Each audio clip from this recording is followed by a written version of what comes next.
ध्यान दो, नहीं तो हमारे गांव का, हमारी ढाणी का, हमारे मोहल्ले का भी हाल यही हो सकता है। आज जिस प्रकार अपने मोमबत्तियां उठाई है, इस प्रकार तलवारें उठा लो।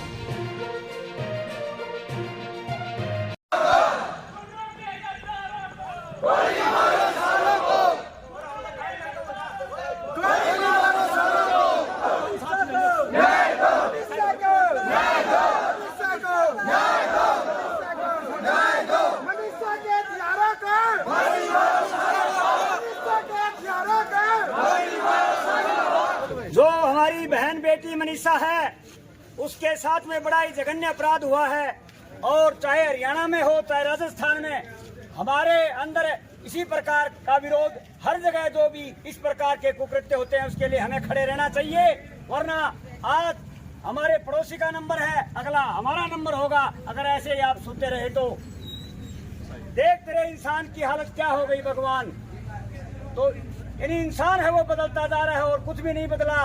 इंसान जो अपनी नीति से गिर गया है और जो प्रशासन है जितनी तरक्की जितनी की है उससे ज्यादा हमें नुकसान हो रहा है। और इस प्रकार की जो बेटी बचाओ बेटी को पढ़ाओ ये जो एक नारा है वो व्यर्थ हो रहा है। सभी डरते हैं अपनी बहू बेटियों को, अपने बच्चों को बाहर भेजने के लिए।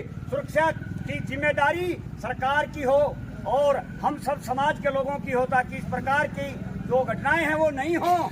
और हमें अपने बच्चों को भी अच्छे संस्कार देने चाहिए। सभी ग्रामवासियों से मेरा निवेदन है कि अपने गांव की तरफ भी ध्यान दो, नहीं तो हमारे गांव का, हमारी ढाणी का, हमारे मोहल्ले का भी हाल यही हो सकता है। इसके लिए सभी सचेत रहो, क्योंकि हमें दूर की जो चीज दिखाई देती है मगर हमारे पास वाले दिखाई नहीं देती। इसलिए उसके लिए भी हमें विरोध करना चाहिए, ग्राम को सुधारने का काम भी करना चाहिए। और हमारी बेटी है, इसके प्रति हमारी सहानुभूति और हम जी जान से जैसा भी ग्रामवासी, जैसा भी हमारे लोग जो आप आदेश करोगे उसकी पालना होगी। और सरकार को इसके लिए मजबूर होना पड़ेगा और एकदम दूध का दूध पानी का पानी करना पड़ेगा। जय हिंद, जय भारत। सबसे पहले मैं जो अपनी बहन जिसके साथ ये घटना हुई है उसकी आत्मा के लिए मैं शांति के लिए भगवान से दुआ कराऊंगा, भगवान इसकी आत्मा को शांति दे। मैं आप सभी को ये बताना चाहता हूँ कि हम सब एक हैं, हमें अन्याय के साथ एकजुट होकर लड़ना ही पड़ेगा। आज इस प्रकार से सरकार ढीली पड़ती जा रही, कानून व्यवस्था लचर होती जा रही है, हमें उसको सुधारना पड़ेगा। हमें और कुछ नहीं चाहिए, हमें अपने परिवार की सुरक्षा चाहिए, हमारे बहन बेटे जिसमें आराम से निकल सके, पढ़ सके और हम निश्चिंत होकर अपने घर में अपना जो काम है दैनिक जीवन उसमें हम अपना जो कार्य है कर सकें। आप सबको मैं बताना चाहूँगा ये हमारे हक की लड़ाई है। न्याय के लिए हमें निमंत्रण नहीं भेजना, किसी को निमंत्रण भेजना नहीं होता। न्याय के लिए हमें आगे आना होगा। वो कहते हैं ना, जिसका जमीर जिंदा है वो अपनी हक की लड़ाई लड़ने के लिए बिना निमंत्रण आएगा। आज जिस प्रकार से 5 से 6 रोज हो गए हमारी बहन के हत्यारे जो बेफिक्र होके घूम रहे हैं, पकड़े नहीं गए हैं, उनको मैं सरकार से दरख्वास्त करूंगा कि उनको जल्द से जल्द गिरफ्तार करके उनको बीच चौराहे फांसी की सजा दी जाए।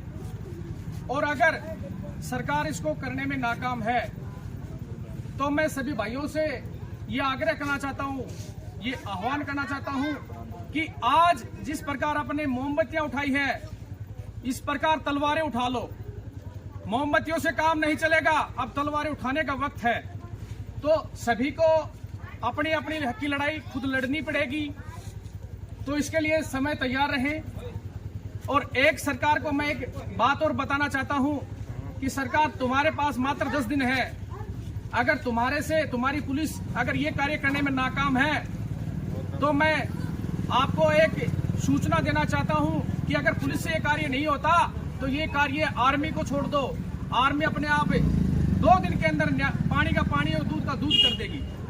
तो सरकार को मैं चेताना चाहूंगा कि आज जो हम हरियाणा राज्य के, राजस्थान के आज जो हम इकट्ठे हुए हैं, जिस प्रकार हर क्षेत्र में हम इकट्ठे हुए हैं, आगे बहन के लिए हम पूरा देश को इकट्ठा कर देंगे।